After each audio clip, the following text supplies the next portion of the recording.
Depuis mon accident et après ma rééducation, j'ai eu beaucoup de mal à trouver un logement qui soit adapté au fauteuil roulant.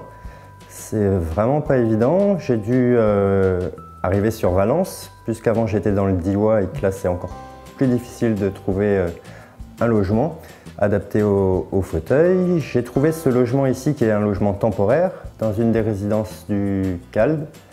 Et je m'apprête à emménager à la Glycine dans ce logement social qui sera pour moi un logement un peu plus pérenne.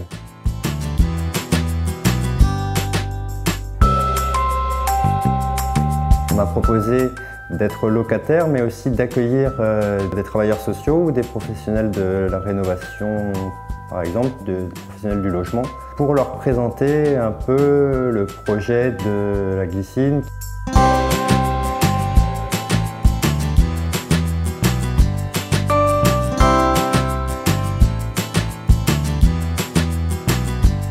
Avec cette maison de 4 logements située à Valence, la Glycine, c'est en fait une réalisation de réhabilitation exemplaire. Le centre d'amélioration du logement de la Drôme, dont le nouveau nom est Soliadrôme, solidaire pour l'habitat, est tout à fait fidèle en la matière à sa vocation et à son projet associatif. En effet, il s'agit de 4 logements accompagnés qui sont à haute valeur d'usage, qui sont économes en énergie et qui sont à loyer très abordable.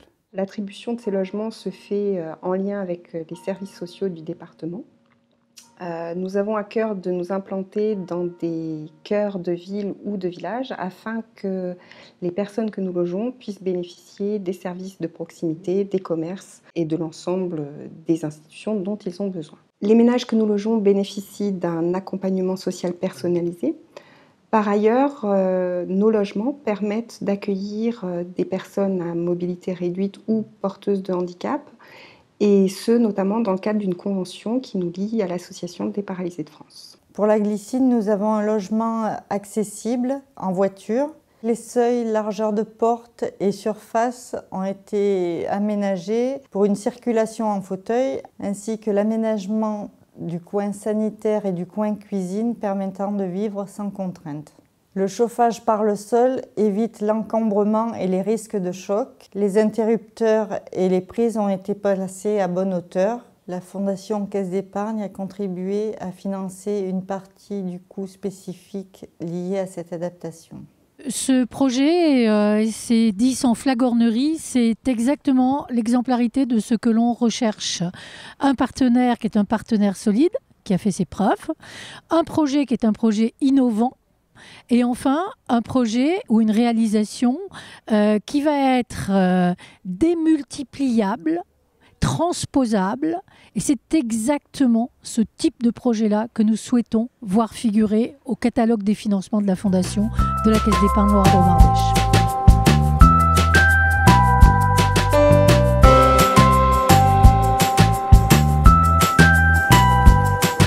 L'ADIL Information Énergie est intervenue dans ce projet-là en amont pour accompagner la définition des objectifs de qualité environnementale du projet. On s'est appuyé pour ça sur la charte existante du CAL Solia. Concrètement, c'était proposer des listes d'écomatériaux, insister sur certaines thématiques comme l'acoustique, le confort d'été, l'impact sanitaire des matériaux, l'impact des champs électromagnétiques qu'on peut trouver dans le logement. Notre rôle d'architecte dans ce travail a été déjà d'une part d'apporter des solutions pour une amélioration des performances thermiques, d'autre part d'harmoniser des niveaux d'étage qui étaient un peu hétérogènes et du coup qui permettraient d'assurer la viabilité des habitations tout en limitant les interventions sur le gros œuvre, ce qui n'a pas été facile.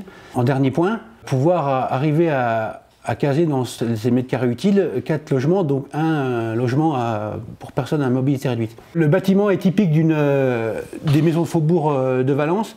Il est composé d'un rez-de-chaussée qui accueille une ancienne boucherie ouverte sur la rue et d'un étage, plus des combles. L'orientation était pour le coup assez favorable, même si un bâtiment de logement collectif faisait un max qu'au sud. La maison s'adossait contre une propriété avec un mur aveugle au nord et s'ouvrait largement via une petite cour sur le sud.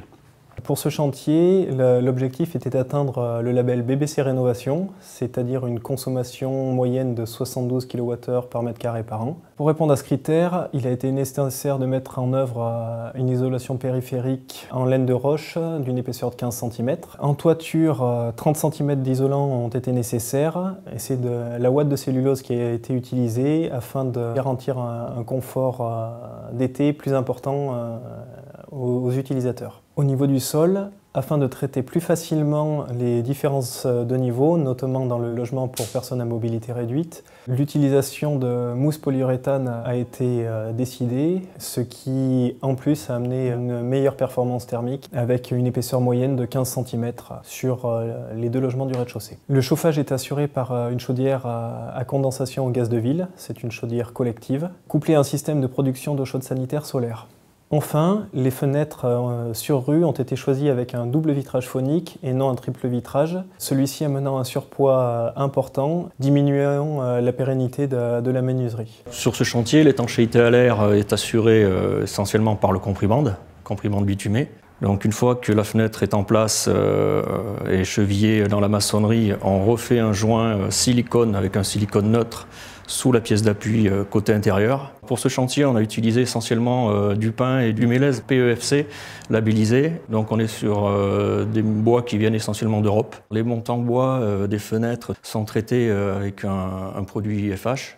Donc insecticides, hydrofuges, fongicides. Pour l'appartement PMR, nous avions la fenêtre qui était prévue avec une hauteur sous plafond.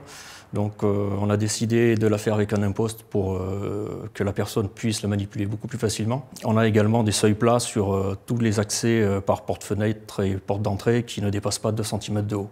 Tout ceci nous amène à une consommation théorique de 54 kWh par mètre carré par an, bien mieux que l'objectif affiché de 72 kWh par mètre carré par an.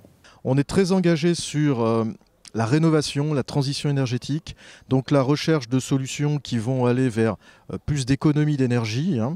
Ensuite, on est aussi extrêmement mobilisé par tout ce qui concerne la maîtrise de l'énergie et l'aspect finalement pédagogique de cette question-là. Ça passe par des exemples concrets, un accompagnement spécifique pour arriver à sensibiliser de plus en plus à la fois les professionnels, mais aussi de plus en plus les occupants des logements. Et cette opération, à ce titre-là, nous semble tout à fait exemplaire et on est très fiers d'être à vos côtés.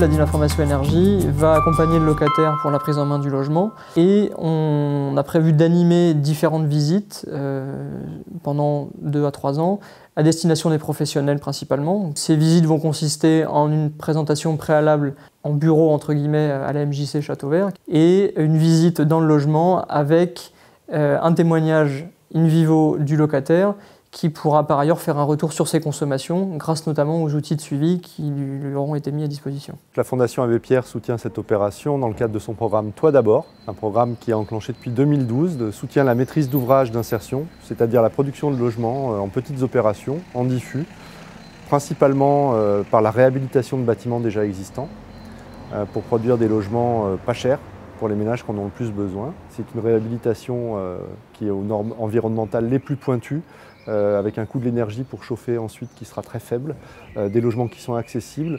Et c'est vraiment, oui, la ville et la transition énergétique pour tous. C'est ça qui nous importe dans ce type d'opération. La Fondation Abbé Pierre a souhaité soutenir ce projet à 2 titres, à l'investissement comme on le fait d'habitude sur les projets du CALD, mais aussi sur la dimension pédagogique et communication. Parce que pour nous, c'est important de faire et d'aider à faire, mais c'est aussi important de montrer, d'expliquer comment on fait et comment ça peut fonctionner. Concernant les aménagements spécifiques à ma situation, on peut voir vraiment que le logement a été conçu pour une personne en situation de handicap. Les points les plus positifs me concernant, c'est au niveau de l'extérieur, la place de parking juste à côté de la porte d'entrée, la proximité des commerces aussi, et le fait que l'appartement soit évidemment de plein pied, que la communication entre les pièces se fasse facilement. Il y a quelques petits détails qui peuvent être corrigés ou améliorés. notamment au niveau du seuil des portes, du siège de douche ou de la barre d'appui des toilettes. C'est des détails qui concernent ma situation à moi spécifiquement. Il aurait pu en être autrement pour une autre personne en situation de handicap.